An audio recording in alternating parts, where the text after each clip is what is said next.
4 নম্বরে আমি খেলেছি 25 সালে। যদি খেয়াল করে দেখেন আমি কেমন করেছি এটা আমি বলতে চাচ্ছি না। এটা হয়তোবা দেখলেই বুঝবেন। বাট খেলার তো ইচ্ছা থাকেই।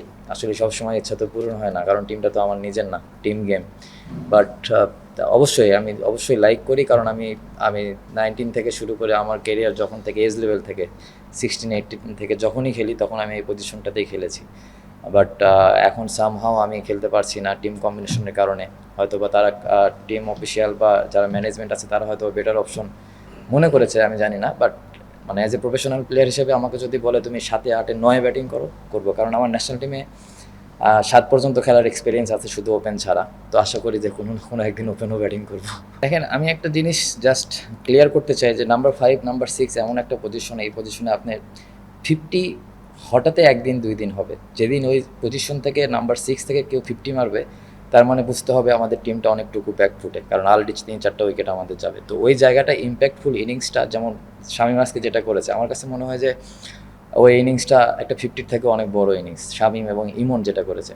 তো এই জিনিসটা আমাদের নিজেদেরও বুঝতে হবে যে ইম্প্যাক্টফুল ইনিংসটা আসলে কতটুকু। অনেক সময় আমরা নিজেরাও চিন্তা করি যে 50 বা 100। তো আমার কাছে মনে হয় যে টি-20 ফরম্যাটে 10 রানও ইম্প্যাক্টফুল ইনিংস হতে পারে, যেটা আজকে শামীম আর ইমন দুজন মিলে করেছে। ম্যাচটা জেতানোর জন্য আরও ইজি হয়ে গেছে। দেখেন, মিডল অর্ডারের খেলাটা এমন একটা পজিশনে, এই জায়গায় আপনাকে মারতেও হবে এবং খেলাটা বানানো লাগবে। তো আমার কাছে যেটা মনে হয়েছে যে ইমন যে সময়টা অ্যাটাক করেছে, ওই আমার জন্য আরও ইজি করে দিয়েছে জিনিসটা।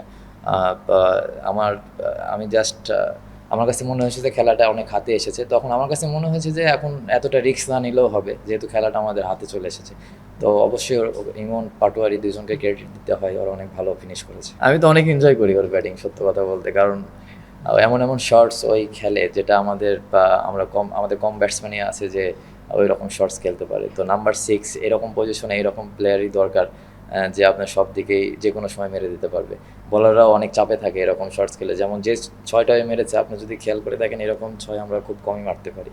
তো অবশ্যই দোয়া করি যেন কনসিস্টেন্ট আরও ভালো কিছু হয় ইনশাল্লাহ। না, কথায় আছে না যে attack is the best defence.